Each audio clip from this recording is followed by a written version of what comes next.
Black sins. I saw 50 crooked cops and 50 black men. 50 black body bags, each labeled black sins. And what was the sins that caused these 50 lives to end? Each of them was born wearing black skins. But the real sin is not black skin, but what black folks allow.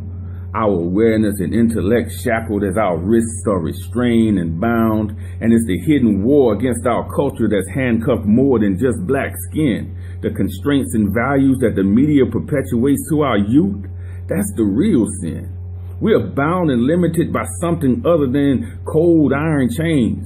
It's these hidden subliminal values of this world that slowly drains the life and the belief and the ethics and the morals and the values of a man. Look at our forefathers' hands scarred from slavery's brands, and it's those same chains that clang, tearing black flesh down through the years, singing the bitter, twisted lies of folk who fear anything that's different from what they've created, portraying the black man as angry and primitive and native. We was kings and queens way before we was house niggas and maids. We was astrologers and artists way before we were slaves. Our people are strong. They marched from Montgomery to Selma. That's 50 miles. And they did it all wearing church shoes in the Alabama heat, singing hymns with a smile. And now for the life of me, I can't understand how black has changed. When once we applauded Sidney Poitier when he said, Mr. Tibbs is my name.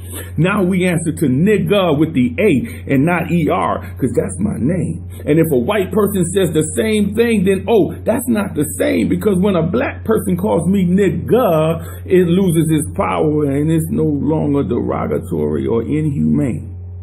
We get crunked off of songs that glorify killing a nigga. Cops listen to the same song, they go out and kill a nigga. Then we protest and put our hands up, say Black Lives Matter. And we figure that people hear the anguish in our voice and not the Lil Wayne song that said, F these niggas. So we fed up now. And popular songs instruct our youth to go out and buy Glocks and 9s for their own personal stashes, telling them that all police and all law enforcement and all cops, they just want to lock you up, do stop and frisks and harassers. And the squeeze of a trigger sends years of frustration and anger through a chamber. And you don't know if you should fear white folk, the police, or the person with the same color skin as yours looking at you like a stranger. Our black youth was dying from an ethical asthma long before illegal chokeholds and questionable shootings caused racial clashes. Obstacles and oppositions sometimes come from our own kind, and we think that stereotypical songs with nice beats don't affect our minds. It does. It causes us to embrace a society that endorses black degradation, saying that we only value smoking blunts, designer clothes, and chasing paper.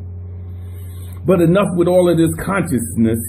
I'm going to go outside and put my Rick Ross in and listen to him tell me these niggas can't hold me back. These niggas can't hold me back. I'm going to listen to it again and again. But who's the real nigga? And who's really holding me back? The answer to that question is the real black sin.